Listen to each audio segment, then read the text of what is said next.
Ya, selamat pagi Ibu Bapak sekalian. Bisa dilihat ini email saya ya. Sama dengan Bapak Ibu ya, ketika ada email masuk kan mesti langsung masuk terakhir akan ada di paling atas dan seterusnya ya. Nah, eh, kadang kita punya masalah kalau ternyata mahasiswa itu mengirimkan ke kita, misalkan apa? Jawaban ujian gitu ya. Jawaban ujian. Itu ketika dia ngirimnya itu tidak bareng gitu ya. Ada yang mengirim, di kemudian hari ada yang ngirim dan seterusnya itu tertimpa dengan yang lain sehingga kita harus mencari.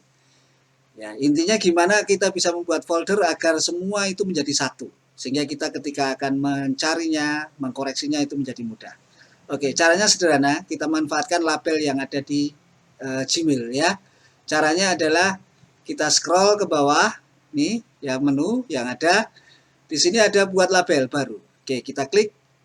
Oke, kita beri nama misalkan kalau ini terkait dengan ujian, saya contohkan untuk keperluan ujian, saya ketik aja ujian, nama labelnya. Jadi nanti semua email yang terkait dengan ujian dari mahasiswa itu akan mengumpul di folder ujian.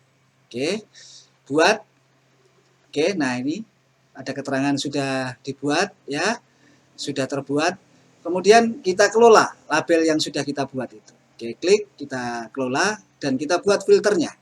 Oke, kita masuk ke filter. Setelah kita klik, kelola, masuk ke filter. Oke, buat filter baru. Oke, nah di sini kita tentukan subjeknya.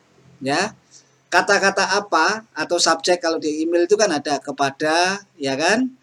Kemudian ada subjek. Nah, subjeknya ini harus ditentukan. Apa? Misalkan kalau tadi untuk ujian ya ujian. Mengandung kata-kata ujian.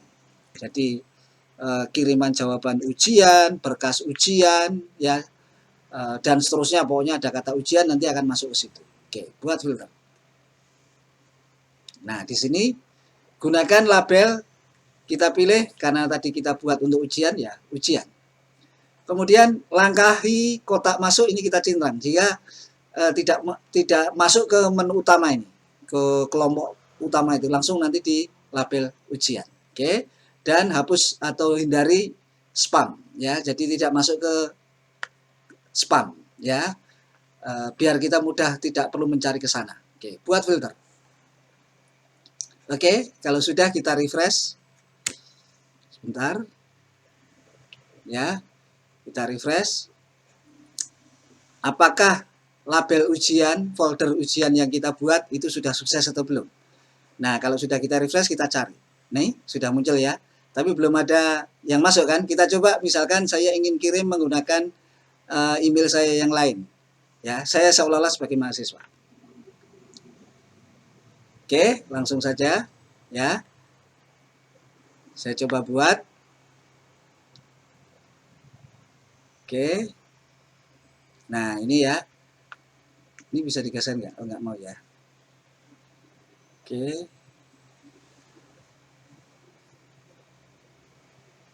Ya, saya tulis di sini kepada Rahmat. Nih, STIKBN. Nah, subjeknya ini harus ditentukan tadi, seperti tadi, ya. Jadi kita beritahukan ke mahasiswa kalau ngirim berkas ujian ke saya, subjeknya diisi kata ujian. Nah, berkas ujian atau apa? Saya kirim jawaban ujian